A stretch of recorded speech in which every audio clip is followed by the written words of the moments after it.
Seinä Kolmannelle Brittifutispodcast yhteistyössä Gastropub Soho Tampereella.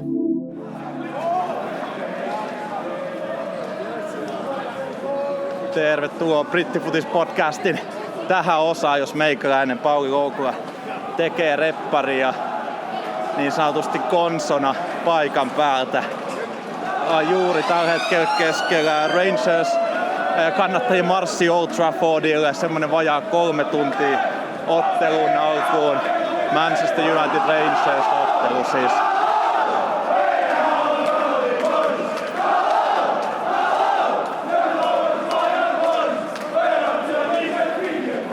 Hyppään tähän sivukadulle, niin pystyy jotain sanomaakin.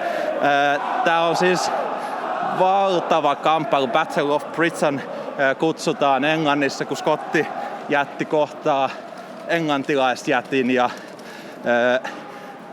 se näkyy kaikkialla. Eli noin 3700 Rangersin kannattajaa virallisesti vieraspäädyssä ja sen lisäksi on muutama tuhat ilmeisesti ilman lippua myös matkustanut Manchesteriin. Se kertoo tuossa Rangersin kannatuksen valtavuudesta ja sadetta ropisee taas sitä Brittifutis-podcast tekemisen glamouria Manchesterin kadulla, mutta pyrin tässä podcastissa keskustelemaan muutaman Rangers-kannattajan kanssa, myös Manchester Unitedin kannattajien kanssa näiden seurojen tilanteesta ja tästä otteluparistakin, sillä tämä on erittäin mielenkiintoinen ottelupari sinällään, että 2003, kun nämä seurat kohtas Mestarien liigassa, Gary Neville sanoi, että se oli silloin paras tunnelma, missä hän on ikinä pelannut, kun Ibroxilla United voitti silloin Rangersin 1-0. Viimeinen kerta, kun Rangers on nähty Manchesterissa valloittamassa kaupunki, oli 2008 UEFA-cupin finaalissa, joka pelattiin Etihadilla Zenittiin vastaan, ja silloin jopa 200 000 Rangersin kannattajaa saapui Manchesteriin ja suuri osa katto peliä semmoista isolta screeniltä Piccadilly Gardensissa. Screeni lakkas toimimassa silloin ja siitähän alkoi Rangers-kannattajien mellakka. Ja tästä lähti lukuisia pidätyksiä tässä mellakassa. Yksi pahempia mellakoita Manchesterissa sitten IRAn pommituksen, joka oli vuonna 1996. Ja taustatuksena vielä, ne jotka ei Rangersia niin hyvin tiedä, niin on siis Skotlannin menestynein seura 55 Skotlannin mestaruudella. Celtic, totta kai se heidän isoin paikallisvastustajansa, ja nämä kaksi teki dominoinut Skotlannin jalkapalloa jo pitkään. Rangers, se erottelu tärkeää muistaa, Rangers on protestanttien, ikään kuin brittiläisten seura, pukeutuvat siniseen, hyvin monarkiamyönteinen. Celtic sen sijaan sitten on ihan vastakohta, katolilaisten, irlantilaisten seura Glasgowssa ja hyvin monarkiavastaisia. Ja siinä on niin kuin pähkinänkuoressa tämä, minkä takia nämä kaksi seuraa vihaavat toisiaan niin paljon. Mutta katsotaan, ketä mä saan tähän podcastiin haastatteluun, niin mieletön seuraa Rangersin marssia. Tuossa toivottavasti kuuluu jotain tässä sateen ja poliisisireenien ja ruuhkan seasta.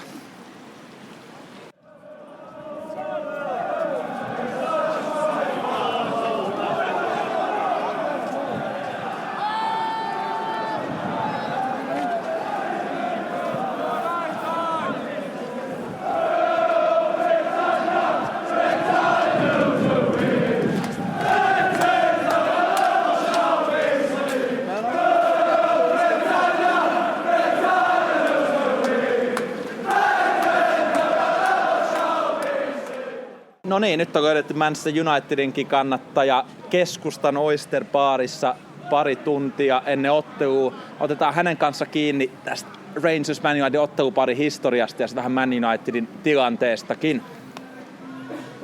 Hi, first of all, can you introduce yourself? What's your name and where are you from? Hi, my name is Harry Conreen, and I'm from Manchester. Right, Harry. Rangers, Man United, that's the famous Battle of Britain. That's how you call it in the UK. Can you give us a brief introduction? There's a famous game in 2008, UEFA Cup final, when Rangers was last in Manchester. What happened then? Well, from my perspective, as a good Catholic boy,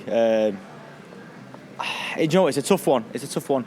I do hold a lot of resentment actually towards Rangers on a nice sporting level. You know, I do despise what went down that year. Essentially, if you're not familiar with what happened, a lot of fans, I think over 200,000 fans, came down to Manchester, which is a great thing to see, not only for local businesses and stuff like that, but just for the people experiencing it themselves. Like, it's a brilliant thing to come across, is to come to a city and experience a big sporting event like that. And sadly, it didn't go their way, but obviously what happened afterwards is just completely not acceptable and detrimented not only people there that day, just trying to live their life in Manchester, but also certain little benefits. I mentioned someone before, a little nuance to Exchange Square was a beautiful, massive BBC screen on the side of the Corn Exchange, and essentially the result didn't go their way, and they destroyed it with bottles. Not only that, they destroyed a screen on Piccadilly Gardens that were put up just for him to watch. Basically just trashed the city. A colleague of mine, I was asking the other day about it, he mentioned that at the time he used to work in the centre of town. He said for a full week the city just stunk of urine, because literally just pissing on, they were, is that okay? Is that fair game? Yeah. Sorry, podcast, that's fine. No, they're pissing. Our podcast, but decided rules anyway. Yeah. They were just pissing on the side of shops and stuff. And it's not. The thing is, what needs to be said is every club has lots of fans who go across the line, go well over it, and lots of fans that are really good. But the problem is that there are certain clubs in the world who cross that line too often. And as a sporting fan, for me, and we were even speaking with Rangers fans before who said they fall out with the club quite often, don't agree on things, and they cross that line a little bit too much for me. So I hold a little bit of that resentment, because as far as I'm concerned, they've not respected the city enough for me.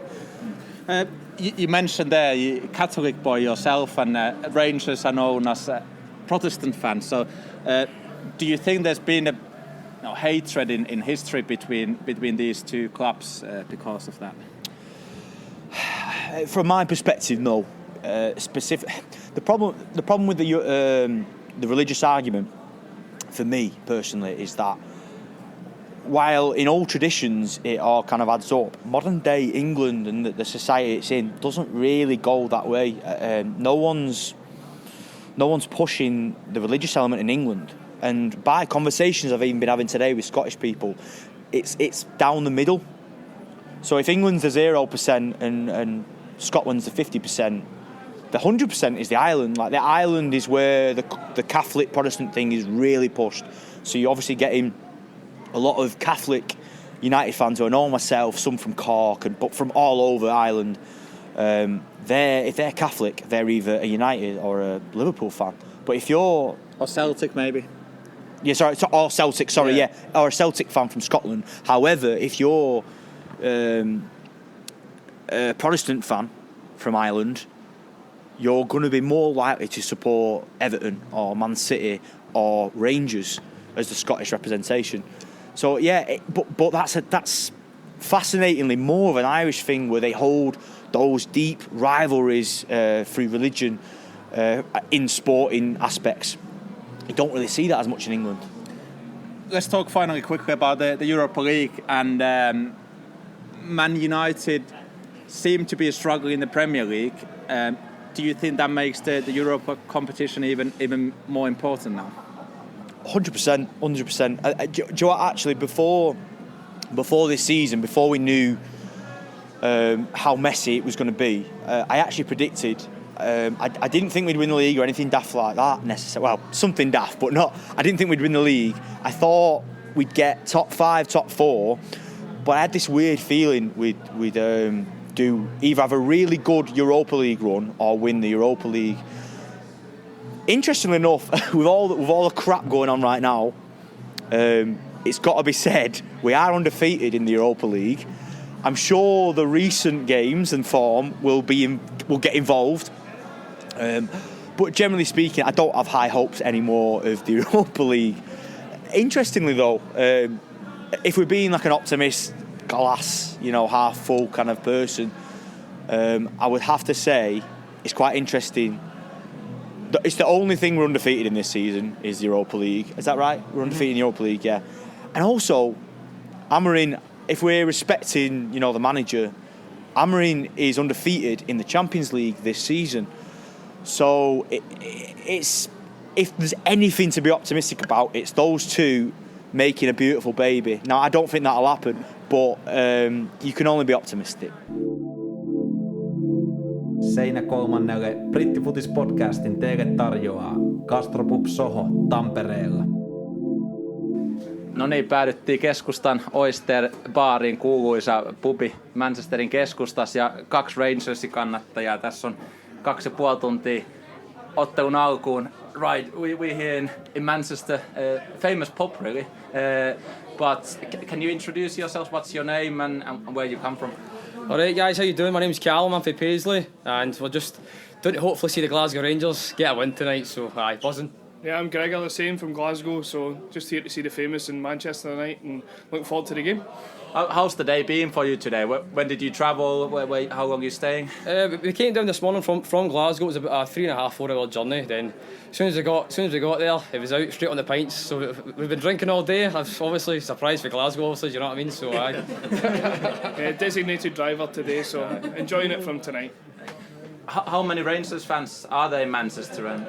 Honestly, I'm not sure on the exact figure. I think roughly it might be about 50,000 or 50,000, something like that. So it's fair to say we've got a good support. Do you know what I mean? So it'll be party regardless then after the game. Oh, of course. It doesn't matter what the result. It's a good place to come, especially for a night out. Do you know what I mean? So what do you think about? Let's talk about the game itself and Man United. There's been a couple of famous games between Rangers and Man United. What do you think about Rangers, Man United? What do you think about them? Well, obviously the last time we met in 2010, it was obviously Sir Alex and Walter Smith. So it's been a bit of time since then, but I think since then there's been a lot of changes. But for both clubs, to be fair, I think we've both had our ups and definitely downs in that time period. But okay, it'll be interesting. To be honest with you, I have no idea what the score's going to be. I've got no clue because I think both teams, in their own respect, have been kind of struggling slightly in their own way, shape and form. So I'll get. Hey hoes, it's 50-50. We'll see what happens. It's a game of football at the end of the day. So, how are Rangers doing in the Scottish League? Give us a brief going off there. So home form's been good. Away form terrible, to be honest. In the league, Europa League has been a kind of away from league form has been good. Players just seem to get up for it. But we've got young guys like Igaman could be a danger today. Diamande, but unfortunately he's not going to be available today. But no, we just need to hopefully try and put the atmosphere behind us and try and get the fans behind us. But in terms of the game today, just need to try and get behind the team. But it could be a really good game. Could be 8 each, could be nothing each. It could be anything. Rangers Thursdays, that's what I heard somewhere. So do you think, where does it come from that you play so well in Europe? Not well in the Scottish League, but in Europe. Honestly, if you watch the footage from Ibrox Stadium on a European night, I can't explain it. You'll have to go for yourself and experience it because it's electrifying. See Ibrox on a Thursday night in Europa League, it's crazy. I don't know what it is, but every Rangers fan's got the superstition. It's see the fans in that stadium, they light it up and they bring the players together. It seems it's a 12th man, isn't it? It is, honestly. It's a 12th man to win that game for us, but listen, we're down here. You never know what can happen. You never know. And finally, I guess you'd be too young for the UEFA Cup final. Were you here in 2008? I was 7. I remember, and even the semi-final, Nacho Novo scored that penalty. Penalty shootout. And away took the white T-shirt. We remember it. We watched it. We remember. Everybody bar us were down in Manchester for the final. But yeah, 250,000 we brought that day. But yeah, definitely. It's definitely a historical moment for To say the least, anyway. Aye, I'll be definitely. back down. How is it seen in the eyes of Rangers fans? Because there was a big riot and like you mentioned, over 200,000 people travelled.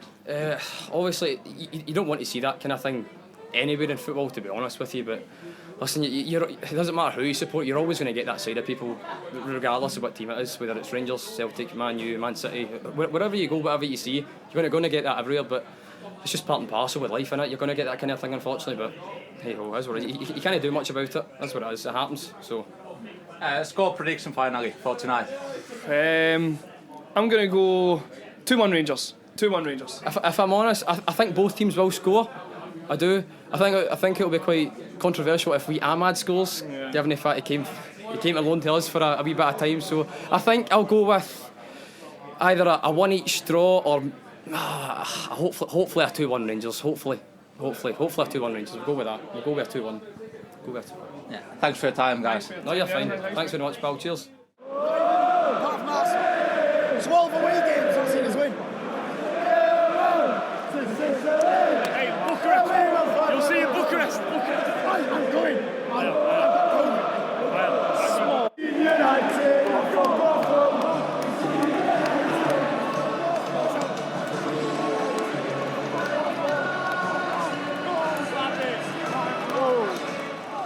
Rangers 1, Manchester United 2 ja sanotaan, että suuren maailman silmissä ei ollut välttämättä valtava muistiin jäävä ottelu, mutta paikan päällä sanottava, että kyllä Battle of Britain Manchester United Rangers herättää aivan eri tavalla kuin monet muut kamppailut ja oli Old Traffordilla yksi parhaista tunnelmista tällä kaudella ja se Rangers-fanien läsnäolo teki sen ehdottomasti. Siinä oli semmoista sähköä, kiihkoakin ilmassa. Nyt kävelee just ulos Old Traffordilta Sir Busby Wayltä ja kohti Manchesterin keskustaa, missä tornitalot kirkkaina loistaa. Rangersin kannattajat jää sinne stadionin sisään noin tunniksi yleensä pidetään pelin jälkeen, eli ihan hyväkin olla ne turvatoimet päällä. Nimittäin tuossa kävelin ulos Munich-tunnelista, eikä siitä ihan Old Traffordin vierestä, niin siellä oli satoja Rangersin kannattajia odottamassa jo Old Traffordin ulkopuolella, eli just näitä kannattajia, jotka ei ollut edes matsissa sisällä, vaan olivat katsoneet pelin jossain muualla fansonessa, ja siinä iso joukko poliiseja, poliisihevosia, niin oikeastaan selvitti sen tilanteen. Siitä oli kehkeytymässä jo jonkinlaista nujakkaa Rangers ja United-fanien välillä, mutta joukko poliisihevosia kyllä näytti taas arvonsa. Siinä ei moni lähtenyt sit heitä vastaan vääntämään, kun poliisihevoset kävelee kohti, joten se ainakin vaaratilanteet tuossa vältyttiin vielä. Mutta kun juttelin aikaisemmin päivän Rangersin kannattajien kanssa, niin kyllähän on jäävässä Manchesterin yöhön varmasti, ja se määrä, miten paljon, että joku sanoi 10 000, joku sanoi vielä paljon enemmän, mutta joka tapauksessa niin merkittävä määrä skotteja tuossa yössä, niin saadaan mitä kehkeytyy, toivottavasti ei sen suurempaa, mutta Eurooppa-liigan kannaltahan tämä oli merkittävä voitto Manchester Unitedille, joka on tällä hetkellä tuossa sarjataukossa 4. ja hyvin lähellä jatkoon pääsyä. Kohtaavat viimeisessä ottelussa FC SP:n eli vanha Steaua Bukarestin Romania. Se ei siis vielä varma, että United on 8 joukossa, mutta hyvin lähellä sitä. Rangers puolestaan 13 ja hekin tuohon 24 joukkoon pitäisi varmasti selvitä kyllä. Eli lisää Euroopan iltoja tiedossa näille intohimoisille skoteillekin. Seinä Kolmannelle Brittifutispodcast.